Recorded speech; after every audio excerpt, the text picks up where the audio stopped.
तीन बहनों की लालची भाभी। करिश्मा, रेशमा और मनीषा तीनों बहनें हैं जिनका एक भाई है मयंक। वो अपनी बहनों से बहुत प्यार करता था, लेकिन उसकी बीवी बिल्कुल उल्टी थी और उनसे वो नफरत किया करती थी और उन्हें हमेशा डांटती रहती थी। करिश्मा, करिश्मा, तुमने अभी तक नाश्ता नहीं बनाया? तुम्हारे भैया को ऑफिस जाने में देर हो रही है। हाँ भाभी, बस अभी बनाती हूँ। करिश्मा, तुम ये ढीलापन छोड़ दो। कल को पराये घर जाना है। वहाँ अगर तुम इस तरह से काम करोगी तो लोग क्या कहेंगे कि माँ ने और भाभी ने कुछ सिखाया नहीं। और तुम्हारी दोनों बहनें कहाँ हैं? अब रेशमा मार्केट गई है और मनीषा सो रही है। क्या? सुबह के 8 बज रहे हैं और ये महारानी अभी भी सो रही है? ऐसा कहकर वो अपनी सास दुर्गा देवी के पास जाती है और कहती है कि देख रही हो अपनी बेटियों के तौर तरीके? क्या हुआ बहू, सुबह सुबह क्या कर दिया मेरी बेटियों ने? अरे एक तो अभी अभी उठकर किचन में गई है, दूसरी सुबह सुबह बाहर चली गई और तीसरी अभी तक सो रही है। क्या करूं मैं इन तीनों का, मैं तो परेशान हो गई हूँ। जा जाकर उठा उसे और रेशमा से मैं बात करती हूँ। सविता मनीषा के कमरे में जाती है और कहती है, महारानी जल्दी उठो, सूरज सर पर आ गया है। भाभी थोड़ी देर और सोने दो ना, मैं रात को लेट सोई थी। वो क्या ना यूनिट टेस्ट चल रहे हैं। शराफत से उठती है या नहीं, या फिर पानी की भरी बाल्टी डालूं तेरे ऊपर? नहीं नहीं भाभी, मुझे बिस्तर में नहीं नहाना, उठती हूँ मैं। तभी मनीषा उठकर बाथरूम में चली जाती है। तभी बाहर सभी नाश्ता करने के लिए तैयार होते हैं। तभी रेशमा बाजार से कुछ सामान लेकर आती है। तभी उसे देखकर सविता उस पर गुस्सा हो जाती है और उससे कहती है कि ऐसा भी क्या सामान लाना था जो सुबह आंख मलते ही बाजार की तरफ रवाना हो गई? भाभी कल आप ही तो चीख रही थी कि घर का सारा सामान मुझे ही लाना पड़ता है, घर में किसी को भी किसी काम से कोई लेना देना नहीं है। अब मैं बाजार जाकर सामान ले आई तो आपको इस बात से भी तकलीफ हो रही है? देख रही हो माँ जी, अपनी बेटी की जुबान कैंची से भी तेज चलती है। और मयंक आप तो कुछ कहेंगे नहीं अपनी लाडली बहन को। रेशमा, अपनी भाभी से ऐसे बात नहीं करते, चलो माफी मांगो। भैया मैं क्यों माफी मांगू? आप भाभी से बोलिए ना कि हम पर कम हुक्म चलाया करे। हम इस घर की बेटियां हैं और आपकी पत्नी की ननद है, नौकरानी नहीं। लो कर लो बात, इनकी भलाई के लिए कुछ भी बोलो तो इन्हें बुरा लग जाता है। इस घर में यही इज्जत है मेरी।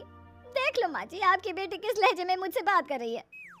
तभी सविता वहाँ से चली जाती है। मयंक को भी गुस्सा आता है, वो भी चला जाता है। तभी करिश्मा रेशमा को समझाते हुए कहती है, तुम्हें भाभी से माफी मांग लेनी चाहिए थी ना। लेकिन दीदी मैंने कुछ किया ही नहीं, तो मैं माफी क्यों मांगू? हाँ करिश्मा दीदी, रेशमा दीदी जैसे ही घर में आई भाभी ही उन पर चिल्ला रही थी। हाँ मैं मानती हूँ कि गलती भाभी की थी। मैं तो इसलिए बोल रही हूँ कि भाभी ने माँ को तो पूरी तरह अपने वश में कर लिया है। वो हमारी बात सुनती ही नहीं। मयंक भैया हमारे लिए हमेशा खड़े रहते हैं, इसलिए उनकी बात का मान तो तुम्हें रखना चाहिए था ना। कोई फायदा नहीं दीदी, कुछ दिनों की बात और है, भाभी उन्हें भी हमारे खिलाफ भड़का देंगी। फिर वो भी माँ की तरह हमारी किसी बात का विश्वास नहीं करेंगे। सविता हमेशा तीनों को किसी न किसी तरह से परेशान किया करती थी, लेकिन एक दिन मयंक उनके लिए कुछ गिफ्ट लेकर आता है। तभी वो कहती है, करिश्मा ये तुम्हारे लिए हार का सेट, रेशमा तुम्हारे लिए सुंदर सी ड्रेस, और मनीषा तुम्हें किताबें पसंद है ना, तुम्हारे लिए किताबें लाया हूँ। थैंक यू भैया, थैंक यू भैया, थैंक यू भैया।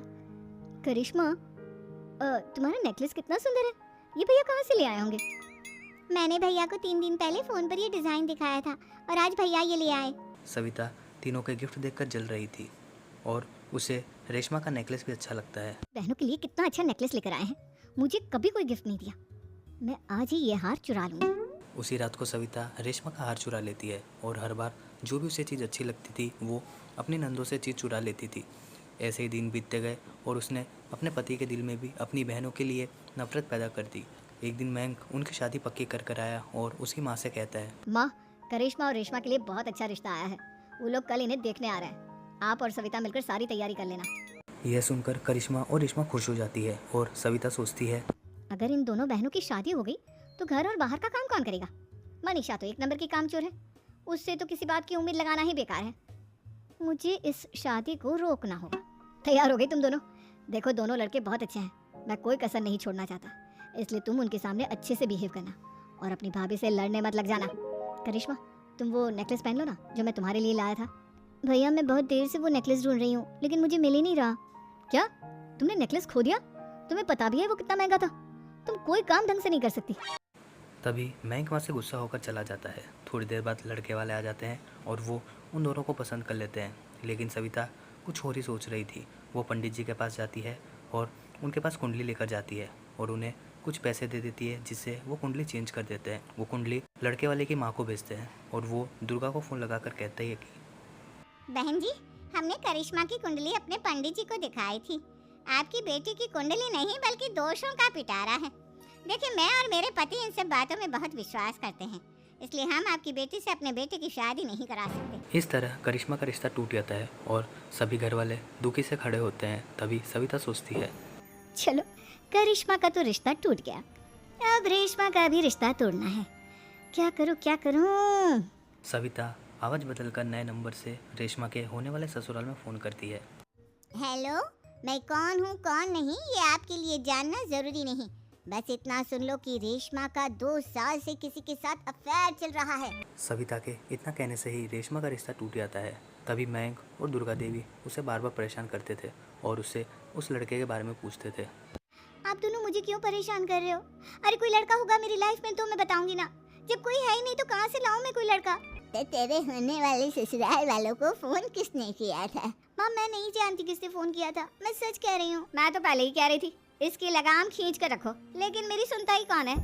आप चुप रहिए भाभी, ये सब आपका ही किया धरा है। अब तीनों बहनों को यकीन हो गया था कि ये सब करने वाली उसकी भाभी ही है। तभी तीनों बहनें उसे सबक सिखाने के लिए एक वकील करती है और घर में अपना हिस्सा मांगने लगती है। देखो भैया, माँ बाप की जायदाद में जितना बेटों का हक होता है उतना ही बेटियों का, इसलिए इस घर के 4 हिस्से होंगे और हमें अपना हिस्सा चाहिए। मैंने तुम्हारे लिए क्या क्या नहीं किया और तुम इस घर में हिस्सा मांग रही हो? भैया, आप और माँ हम बहनों की कोई बात नहीं सुनते हो, और भाभी हमारी शादी नहीं होने देगी क्योंकि उन्हें लगता है कि आप हमारी शादी में ज्यादा पैसा लगाओगे और उन्हें हम जैसी फ्री की नौकरानी कहाँ मिलेगी। तो हम भाभी के साथ तो रह नहीं सकते, हम बहनों को अपना हिस्सा चाहिए। अरे तुम्हें शर्म आनी चाहिए अपनी भाभी पर ऐसा इल्जाम लगाते हुए, वो तुम्हारे बारे में कितना सोचती है। हाँ माँ, भाभी हमारे बारे में बहुत सोचती है, दिन रात बस यही सोचती रहती है कि किस तरह से अपनी तीनों ननदों को परेशान करूं, और कभी मुझे पढ़ने भी नहीं देती। दोनों बहनों का रिश्ता भी तो इन्होंने ही तोड़वाया है और रात में हमारे कमरे में आकर हमारी चीजें भी चुराती हैं। इसी तरह वो अपनी बात पर अड़ी रही और यह मामला धीरे धीरे कोर्ट तक पहुंचा। जैसे सविता को लगा कि अब आगे उससे नहीं हो पाएगा, तभी वो मयंक को और दुर्गा को सब कुछ सच सच बता देती है। तभी सविता उनसे माफ़ी मांगती है और इस बात से मयंक और दुर्गा भी खुश हो जाते हैं। सविता उन तीनों के लिए अच्छा लड़का ढूंढती है और उनकी शादी करा देती है।